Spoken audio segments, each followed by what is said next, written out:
I can't say that because unlike you, I need to read the entire bill, not just the summary before I decide how I'm going to.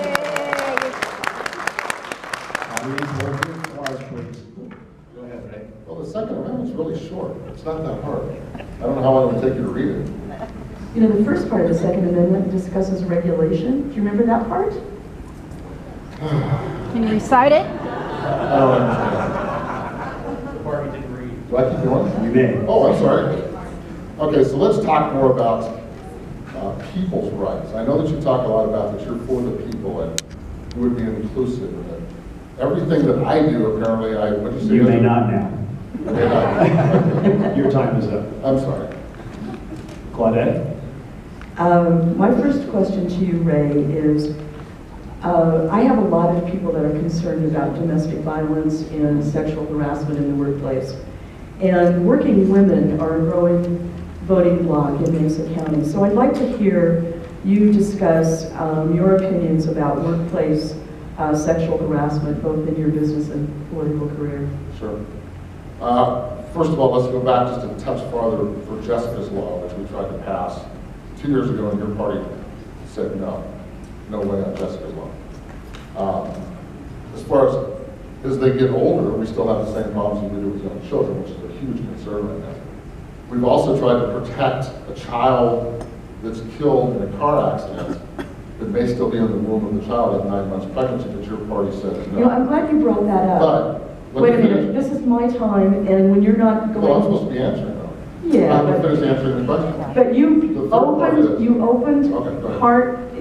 opened the Amendment 67, which goes way too far. Imagine this, you're a woman, you're carrying a child that you desperately want, and you miscarry, because that happens actually fairly frequently in pregnancies. That's not murder. And this bill that you are promoting would make that woman come under investigation for criminal activity for the simple act of having lost a child.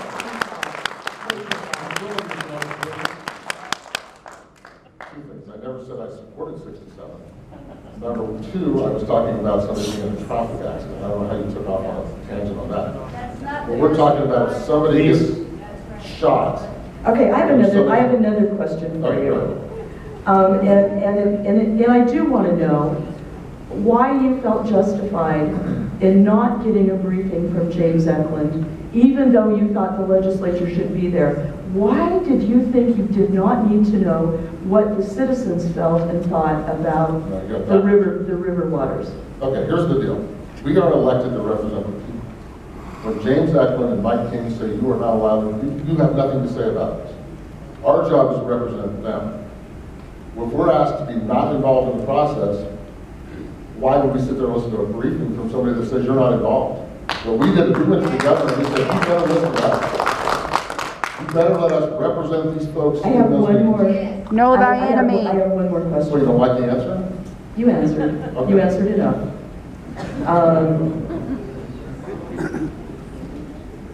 What have you actually done to help Mesa County get a more diversified economy? We all know that you support the oil and gas industry, but it's not the only industry here, so I'd like to hear what bills you've sponsored, what you've actually done to support farming. That's time. Now, closing remarks, we'll reverse that order. Back to you, Ray, but reversed order from the opening. Okay. One of the things that you learn about being a legislator is that it's not all about running a bill. I'm just going to finish answering the question that was brought up just a second ago. Things that you have to do is you have to think outside the box. What we did is we approached the governor back in December. We said, Governor, we are in trouble in Western Colorado. We need your help. You are the leader. Come over and talk to us. It took 6 months to get a yes out of his office. We finally got the yes. We met in Glenwood Springs. Some of the folks that are in this room met there also. Apparently that must have not been a part of the blog that Claudette does. But we sat there for 2.5 hours and we discussed specific primary things that we can do in Western Colorado to increase our economy. And guess what? It wasn't all oil and gas. We had some great ideas, and the governor is committed to come back every 6 months until we find solutions. Where are the Thank you, Ray. specifics? Claudette? No specifics. So, the reason I'm running is because we cannot afford 4 more years of ineffective leadership. As much as my opponent is proud of his record, including bills that he highlights on his website, which I've also read, none of them were passed into law. I find it very difficult that somebody would highlight bills on their website and say, I'm proud of this, when in fact it did nothing for Mesa County, it did nothing for the state, because it never, in most cases, got out of committee. I think it's time for somebody that will work hard for you, the people, that will read the entire bill, not just the summary, and will make sure that the people of Mesa County, who are the stakeholders in this, have some say in all of the bills that are passed.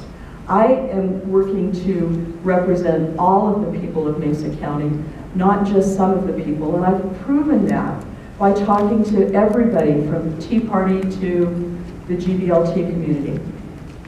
Thank you, Claudette.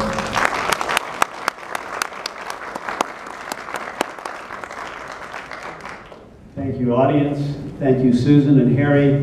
Please remember, if you could hold your applause till the end of remarks, not in the middle, not with individual answers, and please control yourselves when you're bursting to join in the debate. This is their debate. And so this is Senate District 7, this is Mesa County, and the system only works because individuals are willing to step out and run against each other and expose themselves to what is admittedly an uncomfortable, at best, situation. And I think we owe both of the candidates a big round of applause.